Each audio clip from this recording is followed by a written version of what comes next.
Legal, vamos entender um pouquinho a mais referente aos microcontroladores ARM Cortex M4, que são iguais aos que estão na sua placa, que está aí na sua mão para fazer o hands-on. Vamos lá? Bom, primeira coisa importante saber, esse chip que está soldado na sua placa é um ARM da família Cortex. E a família Cortex é subdividida em 3 famílias, os Cortex A, o Cortex R e o Cortex M. Falando rapidamente sobre cada um deles. Cortex A são processadores para trabalhar com sistema operacional. A Texas tem diversos processadores Cortex A, batizados com o nome comercial de Citara. Família Cortex R são processadores para trabalhar em tempo real. A Texas tem, por exemplo, o Hércules, representante dessa família. E o que a gente vai ver aqui no nosso hands-on são os Cortex M, microcontroladores, focados para trabalhar com sistemas embarcados, né, otimizados para ter o menor custo possível. Na família Cortex M, nós temos um portfólio de produto interessante. Temos o Cortex M3, né, e o Cortex M4. Principal diferença entre M3 e M4 é que o M4F da Texas tem máquina de ponto flutuante, né? O que vocês estão vendo aí são as famílias de aplicação de uso geral, USB e Ethernet do Cortex M3 e a família de uso geral e a família de controle de motor do Cortex M4. Então tem bastante coisa já pronta, disponível, com kits didáticos interessantes para você colocar a sua aplicação para rodar e fazer os testes em cima dela. Focando exatamente no chip que a gente tem aí em mãos, que é o LM4F, nós estamos falando de uma CPU com 80 MHz de velocidade, que tem JTAG integrada, a máquina de ponto flutuante e o controlador de interrupções, o NVC, além da parte de proteção de memória. Em termos de memória desse chip, nós temos 256K de flash, 32K de RAM, uma ROM já com a Stellaris-Ware embarcada e 2K de EEPROM. Tá? Dentre toda a conectividade e periferia que esse microcontrolador traz, eu queria destacar algumas coisas bem interessantes. Tem 2 conversores AD de 12 bits com 1 megasample de taxa de amostragem e que faz média por hardware, né? Então você não precisa colocar um hardware adicional, você simplesmente programa através dos registradores desse conversor AD para ele já te dar uma média de N medidas, né? Tem uma série de conectividade, 8 ARTs, 4 SPI, USB Full Speed Host Device on the Go, 2 interfaces CAN, 6 e 2C, 16 temporizadores, 2 leitores de quadratura de motor, parte de PWM, Watchdog, DMA, quer dizer, ele é bem completo na questão de periferia. Uma coisa importante no LM4F é que ele mantém toda a compatibilidade com a família Cortex M.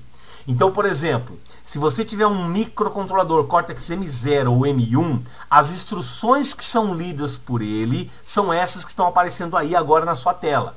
Se você migrar um programa de Cortex M0, M1 para um Cortex M3, todas as instruções do M0 e M1 continuam compatíveis. E você ainda ganha um set novo de instruções do Cortex M3. Quando você migra para um Cortex M4, a compatibilidade entre M0, M1 e M3 se mantém e você agrega mais um lote novo de instruções. Como o nosso microcontrolador é um Cortex M4F, além de fazer tudo que um M0, M1, M3 e M4 fazem, ele ainda ganha um lote de instruções de ponto flutuante que são processados diretamente pela FPU, coisa que o M3, M4, M0 e M1 não fazem, só o M4F. Tá? Então a compatibilidade entre instruções, migração de código de um modelo menor para um modelo maior é muito fácil e totalmente garantida. Tá? Falando um pouquinho da capacidade do ponto flutuante desse M4 que está na sua mão, ele pode ser totalmente configurável pelo usuário. É compatível com o padrão I3E de precisão para ponto flutuante. E quando você manda um comando que vai necessitar trabalhar com ponto flutuante, O próprio processador já detecta isso e desvia esse código para ser processado pela FPU. Isso dá um ganho de velocidade de processamento extremamente alto para a tua aplicação. Com isso, você acaba ganhando funcionalidades matemáticas e capacidade de processamento que você teria num DSP. Fazer FFT, filtro FIR, filtro IR, seno, cosseno, fica uma coisa muito mais fácil de ser feita do que você faria com os microcontroladores tradicionais, ok? Outra coisa que foi revisada e incrementada para o LM4F foi a questão do low power. Se a gente comparar o desempenho de baixo consumo da família 3S, LM3S, o Cortex M3, com o Cortex M4 da própria Texas, houve uma redução em todos os módulos de trabalho, modo ativo, módulo Sleep ou módulo de Hibernate, muito maior do que a gente tinha na família anterior. Então você consegue fazer produtos ainda mais econômicos na questão da bateria do que era com o Cortex M3. Um grande diferencial da Texas é a sua biblioteca Stellaris-Ware, 100% compatível com toda a família Cortex, M3 e M4. Né? Ele é um grande atalho para você programar seus periféricos, fazer aplicações gráficas, fazer aplicações de USB, fazer aplicações de segurança na norma IEC 60730, fazer operações matemáticas, cara, tudo em C++, aberto, disponível, editável para você utilizar na sua aplicação. Uma coisa muito interessante, em alguns microcontroladores, e é o caso desse que você tem na mão, existe uma área de ROM aonde a Stellaris-Ware já está embarcada. Isso te dá uma robustez muito grande para trabalhar com o teu desenvolvimento. Né? A Stellaris-Ware é uma biblioteca livre de royalties, sem cobrar nada, que você pode acrescentar ao seu projeto, ao seu produto, sem o menor problema. Né? Tem bibliotecas de terceiros, como a Lightwave IP para trabalhar com internet, barramento CAN, USB, sistema de arquivos, RTOS, codecs de áudio, etc. Né? Todos os códigos fontes são fornecidos, toda a documentação é muito bem explicada e orientada para trabalhar, e tem mais alguns aplicativos como Bootloader, Serial Flash Loader, etc., que a gente vai mostrar um pouquinho aqui. Quando você entra no site da Texas, no endereço www.ti.com/Stellaris-Ware, você vai encontrar para download a sua biblioteca. Você pode dizer qual é o part number que você está utilizando. Por exemplo, aqui nesse slide eu coloquei o part number do LM3S, peguei o Get Software e ele perguntou para qual kit é que você quer. E aí eu clico aqui e mando baixar esse software. Quando eu baixo esse software, eu crio um arquivo no meu computador com todos os exemplos.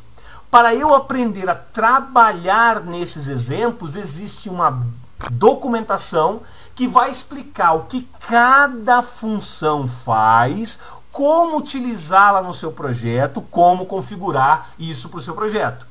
Uma coisa importante, a Stellaris-Ware está pronta e preparada para trabalhar com os principais compiladores do mercado que são parceiros da Texas.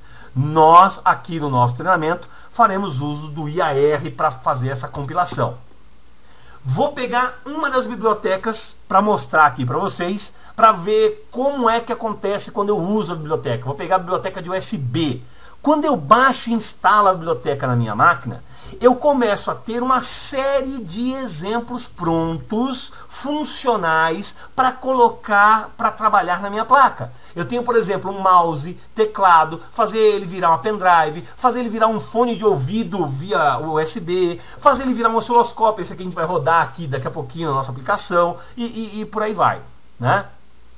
Eu consigo setar nessa biblioteca de USB a minha marca, o meu vendor, pegar os drivers. Então eu consigo colocar isso tudo customizado para o meu produto, para o meu dispositivo.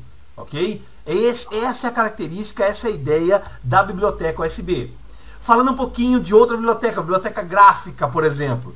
Quando você baixa a biblioteca gráfica, todos esses exemplos que você está vendo aqui na sua tela estão prontos, disponíveis e abertos para você utilizar. Primitivas para fazer formas geométricas, fazer botões, fazer caixas de secagem, teclado aleatório, sliders, barras. Então isso aqui tudo pronto para você pegar, editar, tirar o logo da Texas, colocar o seu logo e começar a criar o seu produto, o seu projeto, né? Eu disse que quando eu instalo a Stellarisware, aparece um diretório no meu computador, onde o final é /Stellarisware/boards. Quando eu entro na placa que eu quero, estão aqui todos os exemplos prontos para todos os kits da Texas já funcionais com a Stellarisware, né? Então tá tudo com código fonte pronto aqui disponível para você trabalhar. Inclusive a Stellarisware de conectividade sem fio, onde nós temos exemplos prontos para Wi-Fi, RFID, RF de baixa potência, Zigbee, Bluetooth. Então você pega um kit de rádio destes daqui, encaixa no seu kit de Cortex M4 e você consegue fazer um enlace de Wi-Fi, Bluetooth, Zigbee, RFID, Low Power RF, por aí vai, né? Além da Stellarisware desenvolvida pela Texas, existe uma série de parceiros que fazem arquivos, são testados pela Texas, e se a Texas achar que é interessante, ela disponibiliza no Third Party File. Por exemplo, quando você baixar isso, nós teremos exemplos de sistema de arquivo FAT, compactação de fotos do tipo JPEG, Lightwave IP para você trabalhar na internet, arquivo de zipagem, arquivo de criptografia e por aí vai. Ok? Tudo isso extremamente bem documentado através de user guides e através de application notes. Então você vai ter notas de aplicação para tudo que você pode pensar que está relacionado com a Stellarisware. Calibração de conversor AD, configuração do barramento CAN, como utilizar o AES para fazer criptografia e por aí vai, né? Outra coisa que vem embutido na Stellarisware, que é uma grande vantagem se você vai utilizar o chip em linha de produção, é uma interface de programação gráfica que não necessita do compilador. Então, através da porta serial, JTAG, Ethernet ou mesmo pela USB, você consegue apontar onde está o código hexa do teu programa e com ele mandar gravar diretamente desse softwarezinho que você pode deixar instalado em 200 máquinas. Então você não precisa dar em linha de produção o compilador para a pessoa gravar o chip que vai para o produto, né? Essa ferramenta vai programar, verificar, apagar e ler a memória interna do chip durante esse processo. Nós não vamos precisar de gravador, porque aí na sua plaquinha já tem uma interface que vai fazer a gravação, eu vou mostrar como é que isso funciona, mas existem ferramentas e gravadores para trabalhar com os principais compiladores do mercado. Code Sorcery, IAR, Kale, Code Red, Code Composer, né? Nós vamos aqui no nosso curso trabalhar com o IAR. Muito bem, isso era um breve overview do que é o ARM Cortex M4, quais são as ferramentas de programação para trabalhar com ele e o que é Stellarisware. Vamos ver aí no próximo vídeo mais alguns passos para a gente concluir o nosso hands-on. Vamos lá!